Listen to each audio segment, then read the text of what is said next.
Por esta causa doblo mis rodillas ante el Padre de nuestro Señor Jesucristo, de quien toma todo nombre toda familia en los cielos y en la tierra, para que os dé, conforme a las riquezas de su gloria, el ser fortalecidos con poder en el nombre de Dios por su Espíritu. Padre Santo, en el nombre del Señor Jesucristo, hoy te damos gracias con un corazón sincero, contrito y humillado, porque tú, Señor, has prometido que tu poder se perfecciona en nuestra debilidad y nuestro hombre interior se llena de tu gracia, de tu amor y de tu misericordia. Aunque el hombre exterior se esté envejeciendo, tu poder nos hace más fuertes. Hoy rendimos nuestra vida, nuestro carácter, nuestras emociones y sentimientos en la cruz del Calvario, porque tú has prometido que si nos negamos a nosotros mismos, tomamos tu cruz y te seguimos, somos dignos.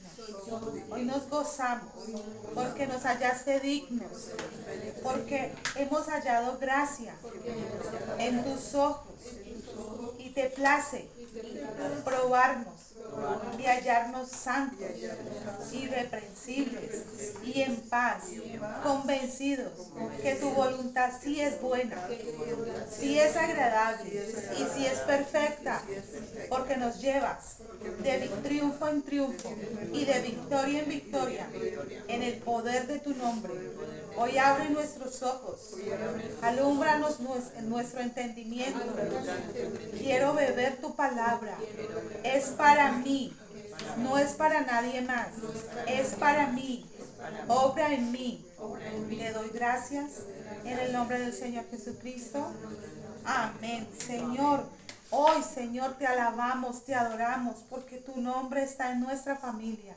Eso es grandioso y poderoso. Y tú perfeccionas tu obra en nosotros cada día, por cada circunstancia. Nos gozamos y nos alegramos en tu salvación, en el nombre de Jesús. Amén. Los invito a que vayamos al libro de Job, capítulo 38. Job, capítulo 38. Y vamos a leer versículos 4 al 7.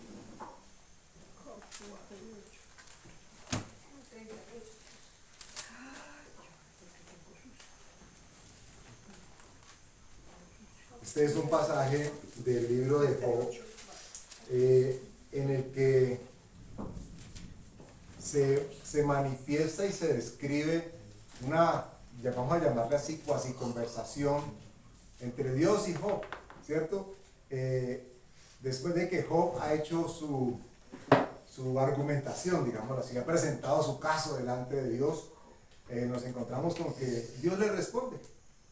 Y la manera que le responde es muy peculiar. No vamos a centrar el mensaje sobre esto, pero hay algo que este versículo o estos versículos que vamos a leer nos dan como indicio de lo que sí vamos a empezar a dar el hilito para el tema que Dios quiere que tratemos el día de hoy. Entonces estamos en el libro de Job, capítulo 38, y vamos a leer versículos 4 al 7. ¿Ya lo tienen todos? Amén. Dice el versículo 4.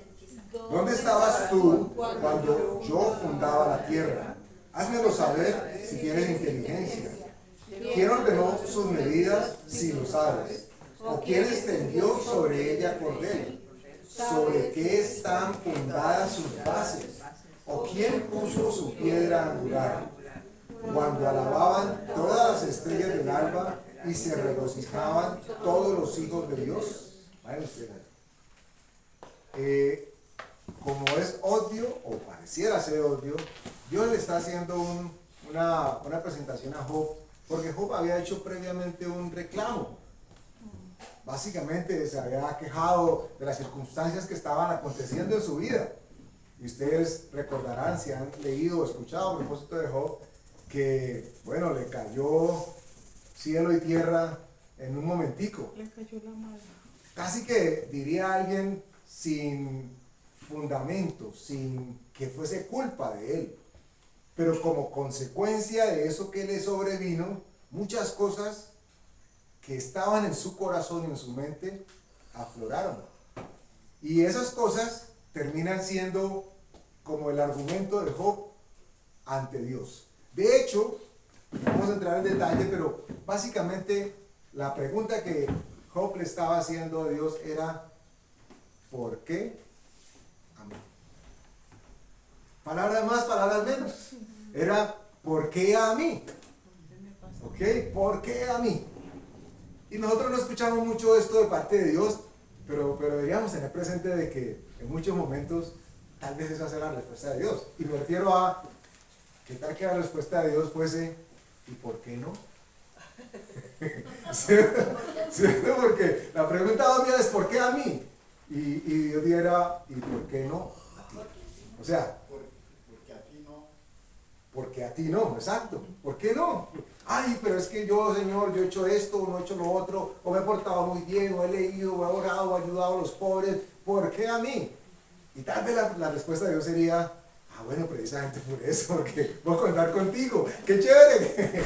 ¡Qué chévere que Dios pudiese decirnos a nosotros eso!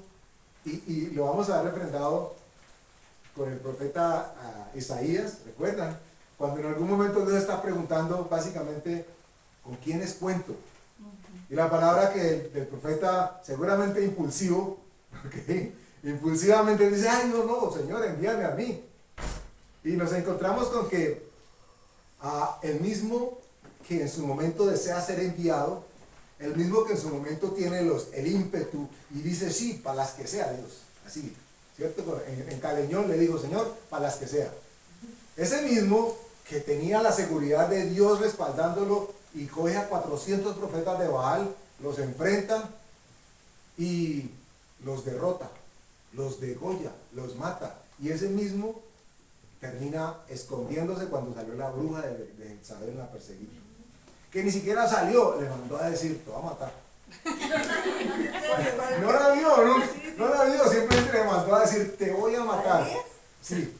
Y él sale despavorido. Lo hemos leído en días pasados, que se escondió en una cueva y que Dios le envió cuervos para alimentarlo.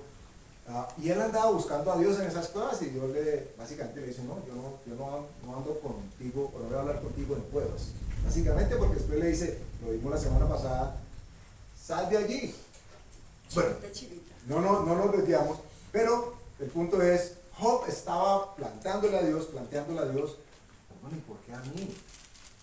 Y eso es un tema no sencillo, digámoslo así, porque hay estudiosos de la escritura que cuestionan con o sin razón el cómo se dieron las circunstancias de Job, ¿cierto?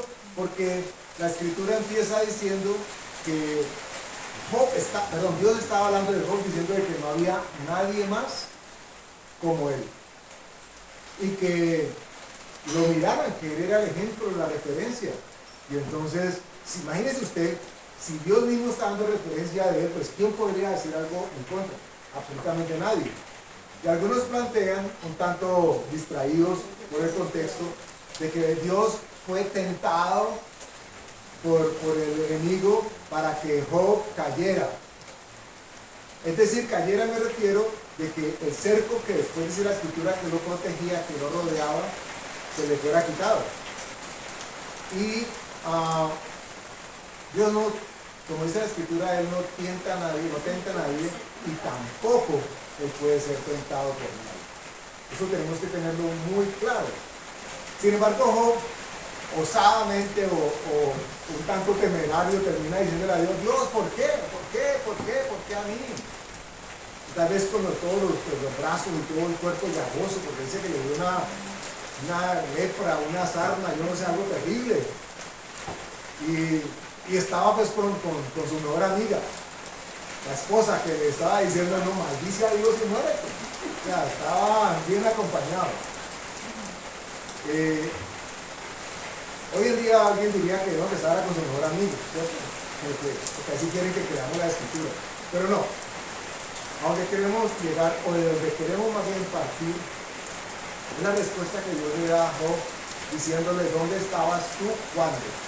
Y empieza a hablar, a narrar los eventos, los momentos que toman lugar cuando es creado el universo como lo concebimos. Dice que habla de los cielos, de la tierra.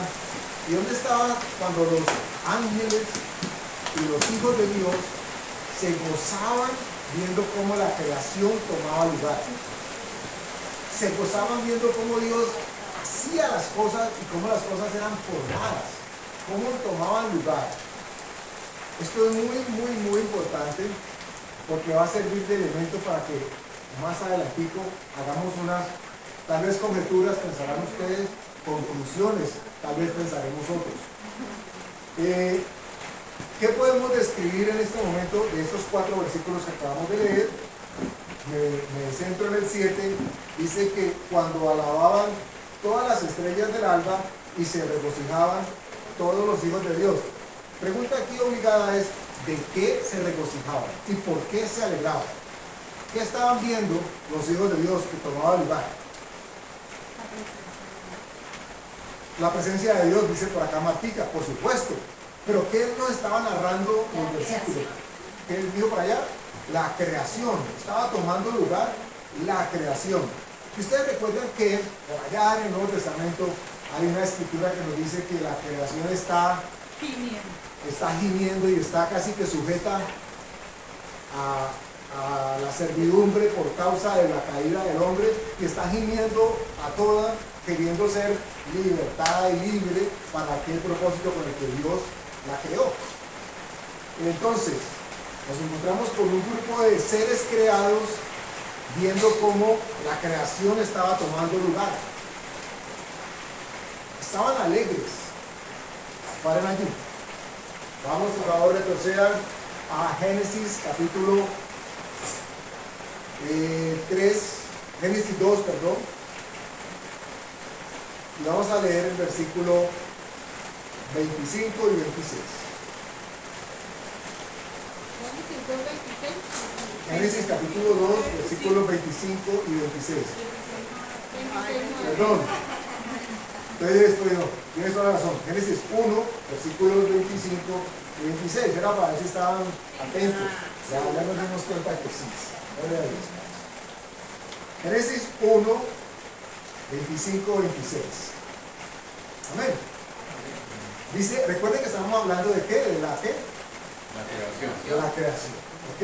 Entonces dice, luego dijo Dios, perdón, 25, e hizo Dios animales de la tierra según su género, y ganado según su género, y todo animal que se arrastra sobre la tierra según su especie, y vio Dios que era bueno. Una pausa obligada y vamos a tener que hacer un comercial aquí sí o sí, porque aquí Dios es específico a propósito de que todo lo hacía según qué, su género. Tenemos un Dios generoso que produce según su género, no un Dios degenerado que genera de género, ¿cierto? O desgénero, como quieran ustedes llamarlo. Hoy nos hablan de estrategias, de posturas, de filosofías de género que pretenden confundir la creación de Dios. Y es evidente que yo no creo que nosotros vivamos para verlo, y no creo que tome lugar el momento en que el hombre por su propia cuenta pueda definir la chispa de la vida, en qué momento se genera la vida, o en qué momento se crea la vida. Y lo digo porque la tecnología avanza a pasos tan agigantados que lo que procuran hacer es esto. Y lo están haciendo en su momento, lo que están haciendo es tratando de generar la creación de Dios primero en nuestra mente. Que la concepción de nosotros, de lo que Dios ha hecho, sea confusa y sea sujeta a cuestionamiento. Porque hoy por hoy entonces se le dice a un niño de 4 años que está en toda la libertad para ya definir si él es de un género o de otro género. Y nos muestran en algunos momentos inclusive comerciales al papá barbudo embarazado. Dicen un hombre embarazado. Una falacia. No puede un hombre estar embarazado. Ah, que es una mujer con barba, sí. ¿Ok? Que es la mujer barbuda, tal vez, la del circo que antes conocíamos, que se presentaba en las funciones de circo. Puede que sea barbudo, puede que sea varonil en apariencia, su cromosoma, su genética, su género, no puede ser cambiado. Esa es la razón por la cual puede tener un bebé dentro de sí, porque tiene útero y porque tiene el gen o el género, en este caso femenino. Pero nosotros nos han querido vender otra cosa, como que si Dios pudiese ser reescrito. No era así como sucedía en un principio. Versículo 26, y aquí vamos a llegar. Entonces dijo Dios: hagamos al hombre a nuestra imagen, conforme a nuestra semejanza, y señoree en los peces del mar, en las aves de los cielos, en las bestias, en toda la tierra y en todo animal que se arrastre sobre la tierra.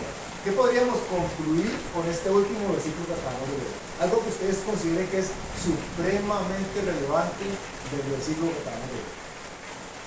Hagamos al hombre a nuestra imagen y semejanza. ¿Qué viene a nuestra mente, a nuestra comprensión finita, cuando nos dicen que Dios nos hizo a su imagen y a su semejanza? ¿Qué piensan ustedes? Esa debería ser esa la conclusión. Pero ¿cuánto nos vemos como Dios?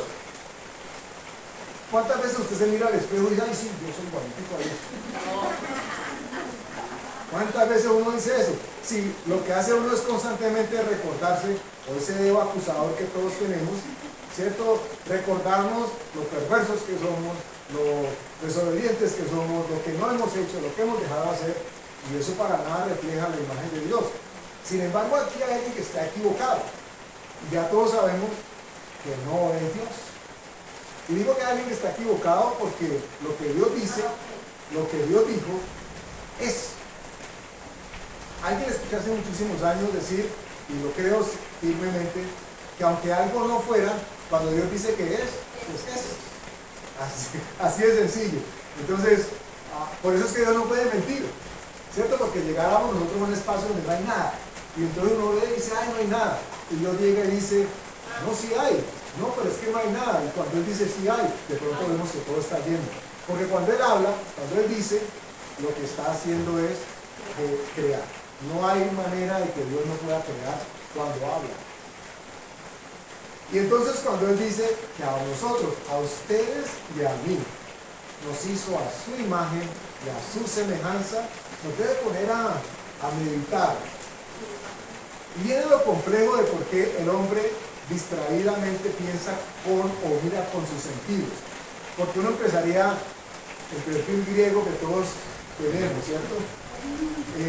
Si es la nariz chata la que tiene Dios, o es la nariz aguileña, ¿ok? O Dios tenía pelo, no tenía pelo, era alto, era delgado. No estamos hablando, por supuesto, de ese tipo de semejanza ni de ese tipo de imagen. Yo creo que para todos eso ya es evidente, ¿cierto? Dios no estaba diciendo que la forma del ser humano era igual a Él. Él estaba hablando de semejanza y estaba hablando de imagen. Y recuerden, o le creemos a Dios o nos creemos a nosotros. Nosotros decimos: no podemos ser, ¿cómo vamos a ser iguales a Dios? Y la Escritura sabiamente no dice que somos iguales a Dios. Dice que somos hechos a su imagen y que somos hechos a su semejanza. Y hay gran diferencia entre yo creerme igual y proceder de o tener la esencia de, ¿cierto? A propósito de genes y de cromosomas, mi papá y mi mamá me dieron unos genes, los cuales me hacen considerar o conservar una imagen y una semejanza de ellos. Pero yo no puedo decir que soy igual a ellos, porque la unión de ambos genes produjeron en mí algo que me hace único y diferente. Pero resulta que Dios, de manera maravillosa, a través de su Espíritu Santo, pone en nosotros un nacer de nuevo. que es el que nos ubica en el contexto de lo que está tomando lugar en Génesis 1. Recuerden que en este momento de Génesis no existía el pecado, por lo menos desde la parte del hombre como lo concebimos. No existía porque resulta que el hombre no había todavía manifestado su rebeldía a Dios, a pesar de que la escritura dice que era a imagen y a semejanza hecho. Ahora, esto nos va a llevar a hacer una indagación que es hacia donde nos vamos a dirigir. Job presentó, de acuerdo a lo que hablábamos ahora, ¿cómo diríamos que, cómo le llamaríamos a lo que Job presentó delante de Dios? Una queja, ¿ok? ¿Y qué llamaríamos de lo que estaba viviendo o experimentando los ángeles o los hijos de Dios cuando se estaba creando el mundo? Gozo. Estaban experimentando gozo, ¿ok? Entonces, por un lado tenemos la queja de parte de Job, que creía tener toda la razón para quejarse, y ojo, y a nuestros ojos la tenía. No solamente, él no estaba, abro comillas, él no estaba equivocado a sus propios ojos. Él estaba haciendo un reclamo que consideraba justo y necesario. Y estaba diciendo, ¿por qué a mí? ¿Por qué a mí? Yo me he portado bien. ¿Cierto? Yo he hecho todo lo que me has dicho. Yo he sido puntual, diezmos, ofrendas, mejor dicho, yo. Pero Dios, recuerda, nos avisa por allá en el Nuevo Testamento, hablando de Elías, hablando de las pasiones de Elías, que la Escritura dice que Elías era un hombre sujeto a pasiones como las de nosotros. El mismo que en su momento, cuando Dios estaba buscando voluntarios, dijo, yo, Señor, envíame a mí. Porque muchas veces nosotros lo que hemos hecho es, cuando Dios pide voluntarios, es, uno levanta la mano, pero para decir a quién envío. ¿Cierto? Yo lo experimentaba con mi esposa, con la pica. Años atrás, cuando andábamos en otras aguas, digamos así, una congregación, y acabamos en algún momento pastoreando o visitando gente. En algún momento hicieron una pregunta a propósito de ir a encargarse de las personas, a administrar, y ella me lo decía abiertamente, y se lo decía a todo el mundo. Ella levantaba la mano y decía, Señor, envíalo a él. Venía aquí, envíalo a él. Ahora las cosas totalmente distintas con la misericordia de Dios. Yo entiendo otra cosa. Pero qué hermoso es considerar que una persona que tiene los bríos, la valentía, el impulso, la decisión de decir, Señor, aquí estoy yo, después termina mostrándose como una persona humana. Y esto nos debe poner a reflexionar. Porque no importa qué tan bajito creamos que estamos, o qué tan alto creamos que estamos, seguimos, como dice la Escritura, bajo un tipo de presiones, o pasiones más bien, que nos aterrizan al nivel humano. Entonces Job estaba reclamando, los hijos de Dios estaban gozando. Por un lado había queja y por otro lado había gozo. Ambos ante la evidencia de lo que Dios estaba haciendo. Y yo hago una pregunta abierta en este momento para todos ustedes y nosotros. ¿Cuántos podemos, entendiendo o no lo que Dios está haciendo, levantar la mano y poder decir, qué bendición lo que está pasando? Qué bendición como Dios está moviendo. Pero que ahorita el gordito están experimentando, que aunque no entienden seguramente y que no quisieran estar en esa situación, pero eso forma parte del propósito de Dios y sobre todo de formar el carácter en ellos, y por eso me gozo, porque uno ha visto ese proceso y ese crecimiento. Digamos que Alfonsito es más nuevo que Olguita, ¿cierto? Y saber que él está en paz, que seguramente, y en lo que hablamos el otro día, tienes cierta, pues yo también estaría, me van a cortar allí, me van a meter, pues, no, eso nunca nos va a dejar de ser seres humanos. Entonces, ese testimonio que ustedes están viviendo, ¿y por qué me gozo? Porque en otro tiempo habían reaccionado de manera inadecuada, ¿cierto? Aunque uno está seguro y confiado. ¿En qué? En que tenemos salvación, en que si pasa algo voy al cielo, en que si me quedo aquí es para cumplir el propósito de que Dios siga formando mi carácter y yo siga sirviendo como está diciendo, heme aquí, envíame a mí. Así sea hablarle a una sola persona, así sea compartirle a muchos. Ese es un propósito muy especial. Y seguir orando por su familia, seguir mostrando como testimonio de que ustedes sirven a un Dios que está vivo. Porque oramos a un Dios que está vivo. Amén. Sin lugar a dudas, la primera tentación que enfrenta la creación de Dios es cuestionar el proceder y el accionar de Dios. Esa es la primera tentación a la que todos nos vemos abocados. Por supuesto, no estoy hablando de que vimos a Dios y lo empezamos a increpar y a señalar, pero sí cuestionamos cómo actúa, cómo acciona, cómo habla, y cuando digo cómo habla, no hablo a través de su palabra, sino cómo nos habla a través de las cosas, de las personas y las circunstancias. La primera tentación que el hombre enfrenta es aceptar, entender, comprender, pero sobre todo obedecer la voluntad de Dios. Y decíamos, tajantemente Dios dice de ustedes y de nosotros que somos semejantes a Él y que somos parte de su imagen o somos hechos a su imagen. Eso es una verdad ineludible. Es una verdad sobre la que ustedes y yo tenemos que tener fundamento.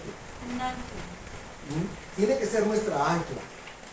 Ustedes y yo tenemos que tener claridad de que algo en nosotros, algo, no lo vemos, pero algo tan significativo de parte de Dios nos hace ser o tener semejanza con Dios.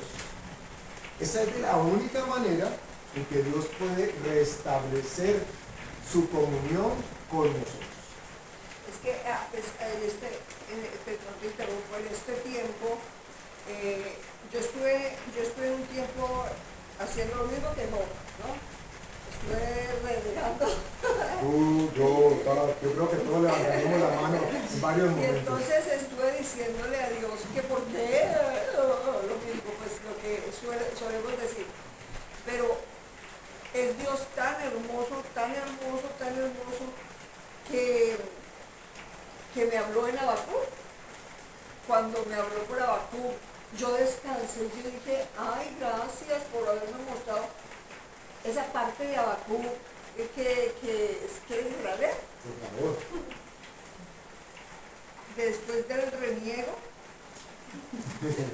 de la renegada, decía, entonces cuando yo leí esta parte, ¿hasta cuándo, oh Jehová, clamaré y no oirás? Y daré voces a ti a causa de la violencia y no salvarás. ¿Por qué me haces ver iniquidad y haces que sea molestia? Destrucción y violencia están delante de mí, y pleito y contienda se levantan. Por lo cual la ley es debilitada y el juicio no sale según la verdad, por cuanto el impío asedia al justo, por eso sale torcida la justicia. Entonces yo le decía, ay, entonces gracias por mostrarme, porque él viene y me muestra esta parte y quedé descansada porque dije, no soy tan mala, ¿no? Ni tan desagradecida. Porque a veces nos sentimos malos y desagradecidos porque, oiga, porque Dios, uno le habla así a Dios. Y Dios me mostraba esto y me sentí realmente gozosa, y empezó una nueva etapa en mi vida y fue lindísimo. Y fue cuando nos mostraba que somos imagen de Dios, tenemos la mente de Jesús y el corazón de Jesús. Pero no es que tengamos para mí fue una revelación enorme. Tener la mente de Jesús es cuando estamos en su palabra y la palabra entra a nuestro ser y reposamos en su palabra, tenemos la mente de Jesús. Es que, miren, si nosotros no tuviésemos, estos son cosas que deberían ser básicas en el cristianismo, pero que para muchos se tornan, ahora comillas, profundas. ¿Por qué tenemos la mente de Cristo? Porque sin ella no podríamos ser cuerpo. Es así de sencillo. Como iglesia no podríamos ser cuerpo. Si no tuviésemos la mente de Cristo, no habría quien señoreara sobre nosotros. Y el principio de tener la mente del Señor Jesús no es el que nosotros nos consideremos igual a Él. Por eso la semejanza y la imagen deben ser asumidas, entendidas y recibidas de parte de Dios para que nosotros podamos tener identidad con Dios. No en lo que vemos por fuera, porque lo que vemos de afuera es perverso, pero es en lo que Él ha hecho, que es lo que por dentro ha sido significativo y cambiante para bien en nuestras vidas. Los invito por favor a que vayamos al libro de Isaías, capítulo 14. Isaías 14. Téngame paciencia que ahora, si Dios lo permite, empezamos a leer algunos himnos. Isaías capítulo 14 y vamos a leer el versículo 12, 13 y 14. Amén. Isaías 14 del 12 al 14. Dice el 12. ¿Cómo caíste del cielo, oh lucero, hijo de la mañana? Cortado fuiste por tierra, tú que debilitabas a las naciones. Tú que decías en tu corazón, subiré al cielo en lo alto, junto a las estrellas de Dios, levantaré mi trono, y en el monte del testimonio me sentaré, a los lados del norte. Sobre las alturas de las nubes subiré y seré semejante al Altísimo. A mí me llama poderosamente la atención, porque la Escritura hace uso de dos términos semejantes, en este caso iguales, a propósito de qué hizo Dios en nosotros. Y esto es una reflexión que simplemente invito a que ustedes consideren. No vayan a decir que aquí vamos a salir con una nueva doctrina, ni mucho menos, Dios nos guarde, ¿okay? Pero simplemente para reflexionar. ¿Por qué Lucifer, que es quien habla en este momento, quería ser semejante a Dios?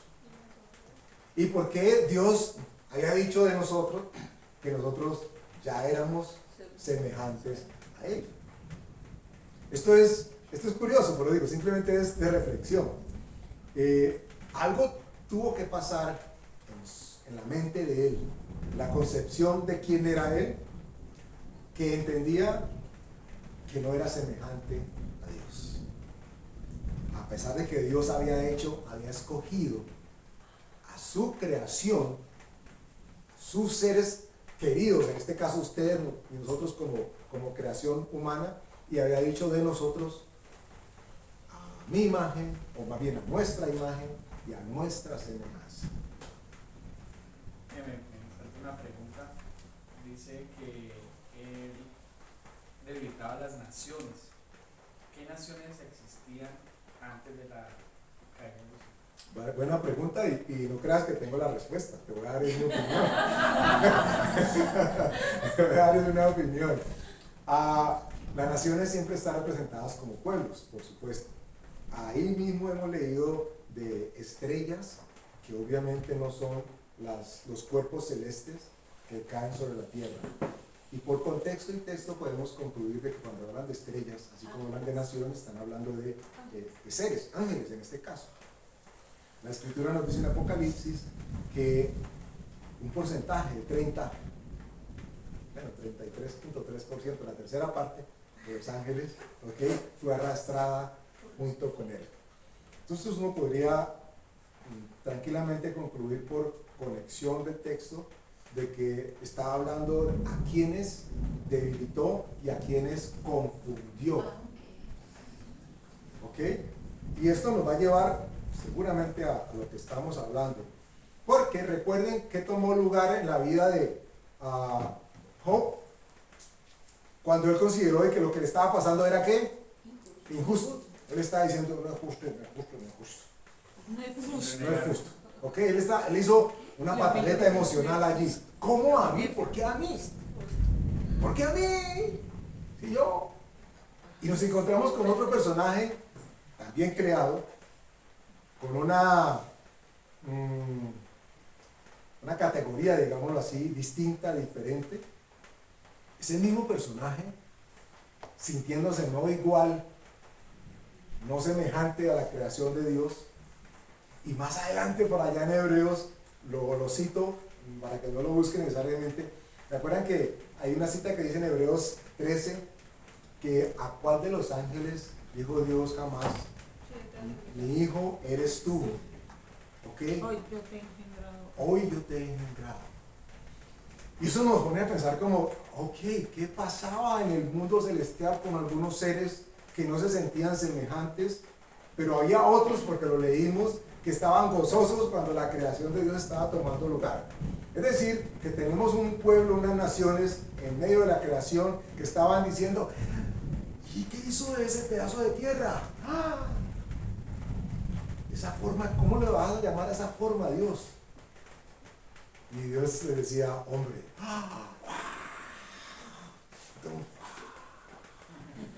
Pero habían otros que probablemente estaban, ¿cómo así? ¿Y por qué a él y no a ¿Y mí? por qué a ellos? Porque les citaba ahorita Hebreos, y Hebreos dice, hablando de los ángeles, que los había hecho, ¿qué? Espíritus ministradores. Espíritus ministradores de aquellos que van a ser herederos de la salvación. Es decir, que los ángeles que ya estaban creados, que estaban viendo la creación, que vieron de dónde salió esa pepita de tierra, ahora el mensaje que les llegaba era, ustedes deben servir a esas pepitas de tierra. Y algunos estaban, ¡yeah! No sabían qué pasaba, qué era eso, pero ¡yeah! Y otros estaban, ¿y por qué? Si nosotros hemos estado delante de la presencia de Dios, como estaba Job. Si nosotros hemos hecho todo perfecto. La escritura dice de este personaje que estamos hablando que con él hubo rumba cuando fue creado. Que los principios de los tamboriles, que hubo fiesta, que hubo algarabía y que era el encargado de cuidar, digámoslo así, la alabanza. Se dice que era alabanza, pero no se concluye, pero digamos que estaba alrededor de la gloria de Dios, guardando lo que tenía que ver con Dios. Era el querubín protector. Lo que pasa es que no es el que inventó la alabanza, porque la verdad que soy una mala, lo que Sí. le llamo, eso es una mala interpretación, él no es ningún alabancero. De hecho, y vale la pena la recuperación, porque como se menciona que hay tamboriles y hay instrumentos de música cuando él fue creado, muchos asumen o concluyen de que entonces él es el encargado de todo lo que tiene que ver con alabanza, adoración y música. Y la escritura nunca dice eso. La escritura dice que cuando él fue creado fueron preparadas cosas y habla de instrumentos de música y habla de tamboriles. Entonces, si uno quisiera ser así muy minucioso, diría, no, es que ya los instrumentos existían antes de que él fuera creado. O sea, no tenía nada que ver con la creación. Lo que debe llamar la atención es que quién era él que se le hizo tanta parafernalia para el día de su creación. Él era alguien muy especial. Y entonces este argumento, algunas congregaciones lo esgrimen o lo usan para decir o señalar de qué manera se debe o no se debe alabar, si se debe utilizar este o aquel instrumento, si eso es contemporáneo con la música mundana, entonces no se debe, no se puede. Alrededor de esto hay muchísimas cosas y no nos vamos a meter en ese tema, porque la escritura dice abiertamente que los adoradores que Dios anda buscando son aquellos que le adoran en espíritu y en verdad. ¿Okay? Entonces algunos dicen, no, que la batería no, que porque eso es de los ancestros africanos. Y entonces eso llama a espíritus. Ay, entonces ¿qué hacemos? Pues, quitemos los tamboriles de la escritura. Ah, que la flauta no, porque usted no se imagina la cantidad de argumentos que hay alrededor de esto. El punto es que Él fue creado, un ser creado, y ese ser creado estaba, según lo que acabamos de leer, con una confusión de imagen y de semejanza. ¿Cierto? Porque él no se concebía a sí mismo como una creación de Dios que era semejante a Dios, pero había visto que Dios decía de ese barrito, de esa pepita de barro podrido, que era semejante y que tenía su imagen. ¿Cómo así? Y Job había manifestado de que, ¿por qué a él? Y acá tenemos a otro personaje, mucho antes de Job inclusive, diciendo, ¿y por qué a nosotros? Y al principio, que queremos a través del mensaje de hoy manifestar o generar la atención, es que la queja no necesariamente tiene que estar audible para que exista. Porque la escritura que acabamos de leer, por favor lean de nuevo el versículo 13. Estamos en el capítulo 14, versículo 13. Dice, tú que decías En tu corazón. O sea, ¿a quién le hablaba a él? Al mismo. Era parte de su meditación. El por qué Dios había hecho lo que había hecho. Cómo lo había hecho. El principio de la queja, cuando existe queja, para que tengamos muchísimo cuidado con esto. El principio de la queja es que luego sigue la murmuración.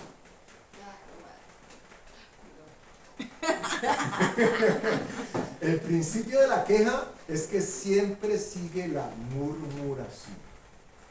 Porque es con la murmuración, es decir, con la palabra ya puesta en escena, hablada, que este personaje termina confundiendo a las naciones que están alrededor, o a esta parte de los seres creados, ángeles, a generar esa duda.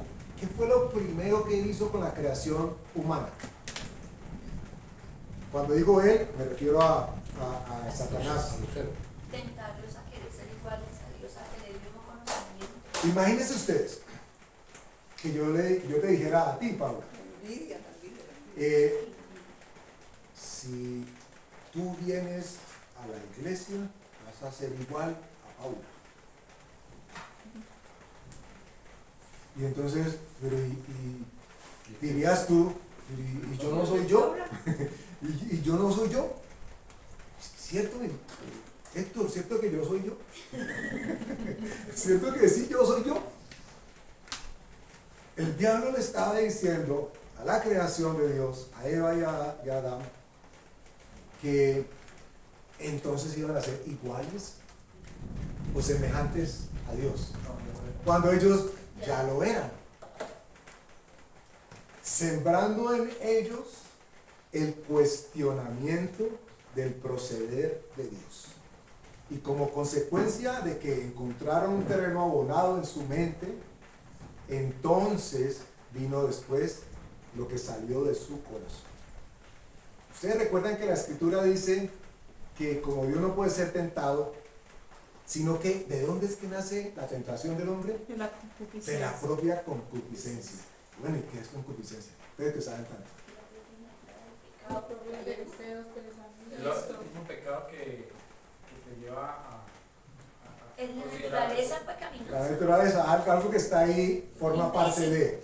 ¿Ok? Entonces la escritura dice que de la concupiscencia del hombre es que se produce en la maldad. En este caso tenemos un personaje que dice, ¿cómo así? Yo quiero ser semejante a Dios. Este no estaba contento por la creación que estaba tomando lugar. Este estaba irritado. Estaba reclamando. ¿Y de dónde puso o de dónde salió ese sentimiento de envidia, rabia, como ustedes quieran llamarlo? ¿De dónde sale? Ay, no, es que andaba un espíritu volando por allí y se le metió. Para que ustedes entiendan que a todos nos ha sido dado la capacidad de parte de Dios de voluntariamente tomar decisiones. Pero estas decisiones normalmente se marcan y nacen de un pensamiento, de una emoción o un sentimiento que previamente ha tomado cabida en nosotros. Dímelo usted. Adicional que Dios le dio el señorío sobre la creación al hombre. Él quitó lo que Luzbel había tenido siempre. Ok, Entonces él quiso recuperar lo que esta persona, o sea, esta creación estaba quitando. ok. Recuerden entonces, la queja da pie o casi que invita a la murmuración. Son primos hermanos. Son inseparables. Si llegó la queja, está preparándole el camino a la murmuración.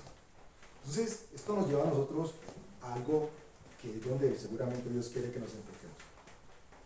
Tenemos que tener sumamente muchísimo cuidado con qué pensamientos permitimos que se acomoden en nuestro corazón. Tenemos que tener mucho cuidado con qué pensamientos convivimos. Porque los pensamientos, nosotros no estamos exentos. Le pasó al querubín protector, que en su corazón decía, seré como el Altísimo y seré semejante a él. Tal vez no se lo había dicho a nadie más, pero él ya lo sabía. Qué cuidadosos tenemos que ser con los pensamientos que lleguen a nuestra mente o a nuestro corazón. Segunda Corintios nos lo pone más claro, no lo puede decir. Dice que tenemos que llevar cautivo a la obediencia a Cristo todo pensamiento que se revele, que se levante en contra del conocimiento de Dios. Y esto es algo que hemos mencionado no solamente nosotros, sino cualquier otro ministro o ministra de Dios muchísimas veces, pero que es necesario que lo repitamos una y otra vez, porque esos son de esas expresiones que nosotros decimos, ay, sí, eso es lo que dice la Biblia. Y la pregunta que yo nos haría es, ¿cuántas veces lo hacemos? ¿Cuántas veces tú eres consciente de qué pensamiento llega a tu corazón y dices, venga, ¿usted de dónde viene? Yo tengo que llevarlo a la presencia de Cristo. Pues esto demora mucho. Eso es lo que seguramente inconscientemente uno puede decir. Vaya, que yo ore todo eso. Ya me olvidó que estaba pensando. Probable que pase, ¿cierto? Pero la Escritura nos dice abiertamente, llevemos todo pensamiento cautivo a la obediencia a Cristo. ¿Y por qué lo dice? Leemos que a este personaje, sus meditaciones de corazón son las que lo terminan llevando a quejarse a propósito de lo que Dios había hecho. Y la queja, como les decía, antecede a la murmuración. Y es muy probable que una persona termine experimentando aquello que vivió Job, donde se encuentra, ojo con esto, se encuentra quejándose de Dios ante Dios. Y uno dice, uy, ese Job sí era temerario y atrevido, así como nosotros. Así como nosotros. Porque hay una gran diferencia entre quejarse de Dios o de lo que Él ha hecho, que es murmurar, a, ojo con esto, quejarse ante Dios. Ahora ustedes van a decir, ay, ahora sí, ya encontramos el ABC de cómo puedo yo soltarme. No, eso envenena, ¿no? La queja envenena. Hablamos de queja ante Dios, es porque podemos con confianza llegar ante su presencia y decirle qué es lo que hay en nuestro corazón. A nosotros como humanos nos cuesta. ¿Cómo? Job termina haciendo cambiemos el término reclamo. Quejas y reclamos, es así como lo ponen en las empresas, ¿cierto? Cuando uno reclama, ¿qué está haciendo? Quejándose. Le podemos cambiar la semántica y la etimología y termina siendo exactamente lo mismo. ¿Cómo venimos delante de Dios? Dios quiere que nos descarguemos de aquello que tengamos. Él ha dicho que echemos sobre él toda ansiedad. Toda ansiedad. Pero es muy distinto eso a nosotros reclamarle a Dios por qué esto y por qué aquello. está haciendo en lo que está haciendo. Porque si nosotros creemos, confesamos y decimos, como decía la alabanza ahora, porque sé que estás obrando tu perfecta voluntad. Y la escritura nos dice que la voluntad, para que no haya lugar a dudas, que la voluntad de Dios es buena, agradable y perfecta. Me ha dicho, parece una promoción de diciembre, ¿cierto? Buena, bonita y barata y 3x4.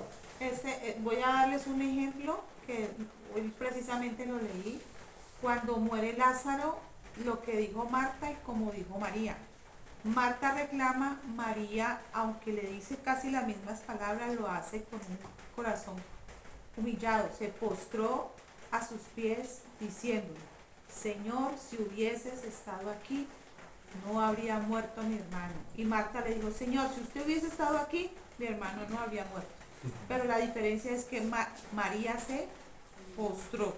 Que podemos decirle o preguntarle por qué, porque allí le está ella, ¿cierto? Como casi reclamando. La gran diferencia es que María, si la actitud con que se hace la pregunta o el reclamo o lo que se le está diciendo, María se postra y Marta simplemente reclama. De hecho, los invito a que vayamos al Evangelio de Lucas, capítulo 10, y vamos a encontrar algo de María y de Marta, a propósito de lo que nos menciona Martica. Pero yo lo iba a decir. No, pero está conectado. Dinos, Paula, ibas a preguntar algo. ¿Qué fue lo que Job nunca hizo, Renita? Digo, o sea, renegar de Dios. No renunció a Dios. ¿Nunca qué? Pues no renegó de Dios, no renunció a O sea, Dios. renegó de su situación, mano de Dios. Exacto, renegaba de su situación. Pero ojo, Sí, pero está haciendo lo mismo. ojo, porque uno diría, no, pero es que no dijo nada de Dios. Pero si ustedes y yo creemos fielmente, como creo que lo creemos, que nosotros estamos viviendo la voluntad de Dios en nuestras vidas, porque la Escritura dice que a todos aquellos que amamos a Dios, todas las cosas operan para nuestro bien. Pero yo la tengo aquí porque quiero, eso tiene un propósito. Digamos que Job no reniega de Dios al decir, como le dice la mujer, reniega y muérete. Simplemente al quejarse de sus circunstancias le está diciendo a Dios, te equivocaste, ¿cómo me haces esto? ¿Por qué me mandas esto? Eso es una forma de quejarse. Y todas las cosas nos ayudan a bien conforme a los que hemos sido llamados, y hay un propósito. Dice, ¿para qué? Para que fuesen hechos conforme a la imagen de su Hijo. Ese es el propósito fundamental de toda circunstancia que vivimos, llamémosle prueba, aflicción, no tentación. La tentación no tiene la tentación nunca será una prueba, nunca. La prueba es para formar la imagen del Señor Jesucristo en nosotros. La tentación es apartarnos de Dios, que fue lo que pasó con Adán y Eva. Entonces, cuando en ese momento en queja y murmuración le estamos diciendo a Dios, mire lo que usted está haciendo, ¿cómo le ocurre? No estoy de acuerdo. Y hoy Dios me habló a través del Salmo 139 que dice que Él nos formó.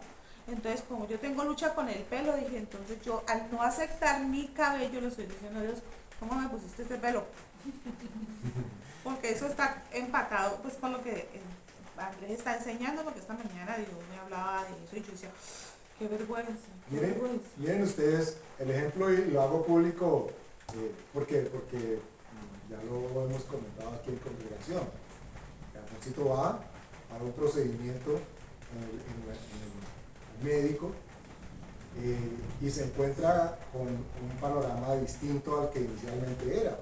Entonces uno podría decir, pero no oramos, y no nos bendijeron, y no nos han dado, y nos han bendecido.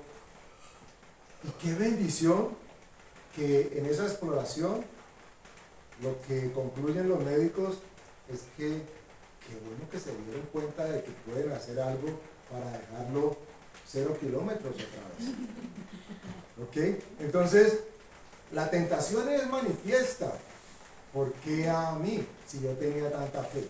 Por eso, y es muy significativo lo que Martica comentaba, y sabemos que se ha presentado en muchos y no en todos de ustedes, a propósito de ir creciendo y madurando, es muy significativo el ver el gozo, la alegría y la confianza que hay con las circunstancias como se han dado. Porque lo que ha pasado es que en todo se ha reconocido la mano y la presencia de Dios. Y la voluntad. Y eso es lo que Dios quiere que nosotros hagamos. No preguntar el por qué, sino más bien indagar el para qué. Porque cuando buscamos el para qué, sabemos que la gloria de Dios se va a manifestar sí o sí. O sea, está bien uno decir, Señor, ¿cuál es el propósito? O sea, yo digo que es como inevitable, porque yo también acabo de pasar por un tiempo bien complicado. ¿Cuál es el propósito? ¿Por qué está pasando esto? No, sino entonces, ¿para qué está pasando? Claro, sino que obviamente Es como a uno termina diciendo, ¿por qué? O sea, ¿qué pasa? ¿De qué se trata? ¿Qué tienes? Yo llegué a decirle, Señor, porque sé que esa palabra está, ¿qué tienes conmigo en este momento? Señor, ¿qué pasa? Y Romanos 8:29 siempre nos va a contestar para que fuesen hechos conforme a la imagen de su Hijo. ¿Romanos qué? 8:29. Para ese es el O sea, esa propósito. es la respuesta siempre. Esa Claro. siempre va a ser la respuesta y yo les voy a compartir que a mí Dios me dio una respuesta que me dolió en el alma, pero así fue. ¿Romanos 8 qué? 8:29, la parte donde dice para que fuesen hechos conforme a la imagen de su Hijo. Y a mí algo pasé. También entiendo que esa es el propósito principal, pero lo más que le estoy diciendo que para mí me pareció muy duro fue que Dios me dijo todo pámpano, todo que en mí no lleva fruto lo quita y todo aquel que lleva fruto lo limpia. Yo dije, Dios, qué poda tan horrible. O sea, y me imaginé que a mí me agrada podar a la veranera porque ella se estimula más. Y yo ese día, yo decía, ya entiendo que está haciendo es para formar la imagen de su y va a podar. O sea, la imagen ya Dios, y hemos crecido por el poder de Dios. Pero en este momento, y me refiero a ti, eso es una poda. Y la poda duele porque duele. Lo que han pasado es una poda. Y una poda es para que dé más fruto. Y Entonces, cuando recién se pueda quedar como calva jamás. La calva de dolor. una corta interpelación allí. En la visita a cualquier viñedo, los señores campesinos o los que cultivan la vid siempre enseñan de que hay unos brotes que se dan de las ramas que si no los podan no se produce el fruto como debe producirse, porque estos brotes pareciera que son fruto, pero nunca van a continuar pelechando, como decimos acá, nunca van a continuar su crecimiento si no son podados. Por eso Jesús dice en su palabra de que nosotros necesitamos ser podados para que nosotros se produzcan frutos. Vamos cerrando por hoy, pero no el tema, a Lucas capítulo 10, versículos 38 al 42. 10, 38 al 42. ¿Ok? Sí. Dice el 38. Dice, aconteció que yendo de camino entró en una aldea y una mujer llamada Marta le recibió en su casa. Esta tenía una hermana que se llamaba María, la cual sentándose a los pies de Jesús oía su palabra. Pero Marta se preocupaba con muchos quehaceres y acercándose dijo, Señor, ¿no te das cuidado de que mi hermana me deje servir sola? Dile pues que me ayude. Respondiendo Jesús le dijo, Marta, Marta, afanada y turbada estás con muchas cosas, pero solo una cosa es necesaria, y María ha escogido la buena parte, la cual no le será quitada. Qué importante que la manera como lo aborda Marta, en este caso, inclusive le da instrucciones. Sí, se queja Y lo manda. Mejor dicho, Sí. Se quejó, sapió a la hermana. La sapió y encima le dice, tú deberías hacer esto y aquello. Y uno diría, uy, esa Marta. Pero todos somos así. Mucho más veces de las que quisiéramos admitirlo. Queremos decirle a Dios cómo actúe, qué haga, qué no haga. Y eso como ofende. Y claro que sí. Cuando uno tiene hijos y hacen eso. Pero aquí, resaltante es que la queja que había en la circunstancia, y ojo, y ante su percepción, ella tenía razón. Ella tenía razón. ¿Cómo así que me tocó todo el oficio a mí? ¿Y cómo la otra no sea comida? Frite las tajadas, usted aunque sea. Mándala, ve. ¿Ok? Pero ella entendió que había algo que no podía ser reemplazado. Y era escuchar lo que el Señor Jesús estaba diciendo. Para que entendamos que la voluntad de Dios va a traer paz a nuestro corazón, así las circunstancias no ameriten tenerlo. Pero lo que la Escritura dice y nos promete es que la paz de Dios, que sobrepasa todo entendimiento, va a venir a posar y a gobernar. Quien gobierna nuestra vida tiene que ser la paz. Y cuando usted sienta la emoción, el pensamiento que le quita o que le quiere robar la paz, haga la pausa, haga el pare, párese usted mismo y diga, un momentico, ¿por qué no tengo paz? ¿Por qué? Y tal vez la respuesta no la encuentre, pero usted sabe que si va a la palabra le va a traer la paz.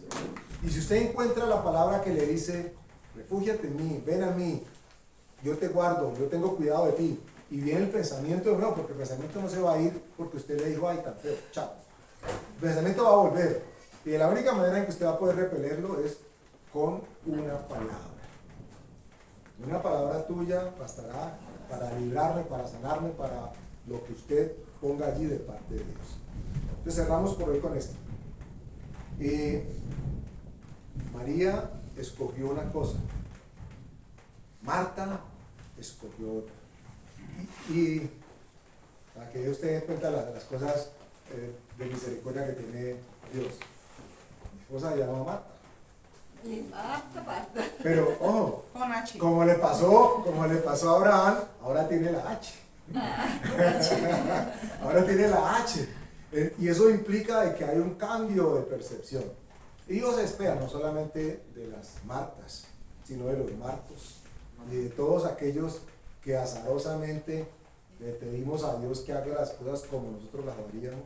Dios espera de que decididamente escojamos escuchar su palabra como lo hizo María.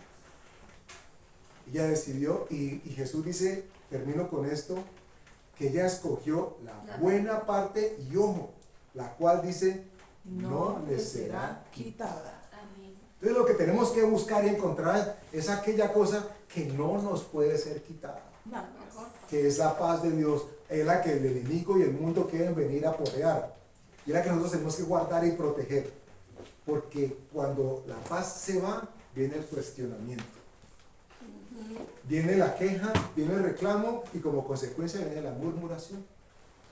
Y entonces ya la oración no es Dios, ayúdame a entender, sino es Dios, ¿por qué a mí?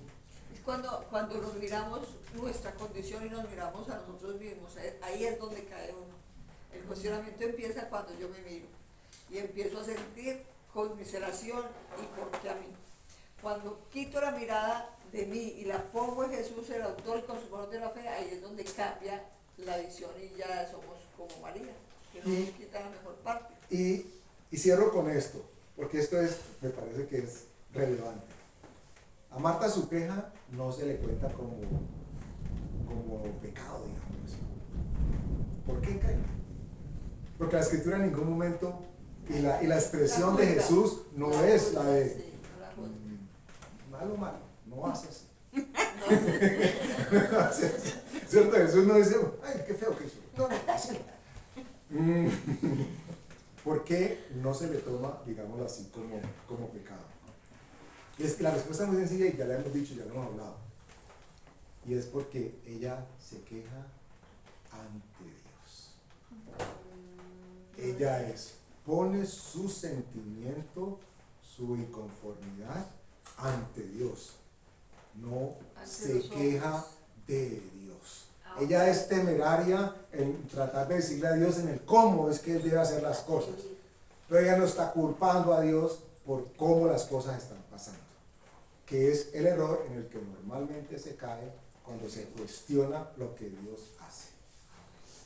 Cuando Jesús le dice, Marta, lo que ella está haciendo es lo que vale. Seguramente en ese momento yo digo, ay, ¿cómo no se me ha ocurrido antes? Y tal vez cayó así, palomita, y ¿dónde están mi asiento? Yo me siento también. Dios quiere que nos sentemos a su lado. Es más, la Escritura dice que nos espera en su regazo, para que le entreguemos como olor fragante aquello que nos aqueja, que nos aligeremos de las cargas, que no nos corresponden, que no nos competen. El yugo que Él pone, la Escritura dice que es ligero. Pero el que el mundo impone, porque hay veces nos queremos autoimponer, ese es pesado. Entonces, bueno, yo también les comparto que en mi situación, aquella que les cuento, que Dios me dice que me está podando, me dice que lleve su yugo. Y yo decía, pero ¿cuál yugo? ¿Cuál es el yugo que tengo? Ahorita no me acuerdo la palabra, pero me dijo un yugo de bondad. ¿Un yugo de mango? ¿Qué? De bondad. Un yugo de bondad. Entonces, pienso que de acuerdo a la circunstancia, descubre el yugo. Yugo de estar gozosa. Y ahorita que estás diciendo de María, un yugo de ser agradecido. A pesar de las circunstancias, soy capaz de ser agradecida. Eso es el yugo que me está diciendo. Cuando yo entendí el yugo de bondad, dije, bueno, sí, el yugo de bondad. Ayúdame a tener, porque ya está la bondad en mí, porque eso es un fruto del Espíritu Santo. Entonces, bondad. Entonces, vienen las circunstancias donde yo tengo que, Dios las da para que yo tenga bondad. ¿Saben por qué Ese es Dios el yugo. espera que nosotros demos frutos? Porque somos hechos a su imagen y a su semejanza. O sea que de nosotros tienen que producirse frutos dignos del arrepentimiento que tomó lugar en nuestras vidas. Las nuevas criaturas que somos ahora deben dar frutos. No hay manera de que no demos frutos. Es más, seguramente los frutos están como burbujas creciendo dentro de nosotros queriendo salir. Además, allí dice, ¿ustedes saben quién es el que poda? Allí en Juan 15 es el Padre, no es el Señor Jesús. ¿No? Es el Padre, Él es el hablador, claro. Ah, Entonces, sí, el que dice que no da fruto, ¿qué lo hace? Lo corto. ¿Para que dé frutos? Lo corta. Amén. Es el Vamos a darle Padre, gracias ¿no a es? Dios por su palabra. Padre poderoso, gracias por este momento, Señor, de entendimiento, Oh, sí. de comprensión, Gracias. ¿por qué no de revelación, Señor? Porque cada día aprendemos y queremos aprender más y más de tu palabra, Señor. Enséñanos a reconocernos en ti y a saber que eres tú en nosotros. Y como consecuencia, ¿quién contra nosotros? Pero tenemos que saber de que tú estás morando y viviendo en nosotros.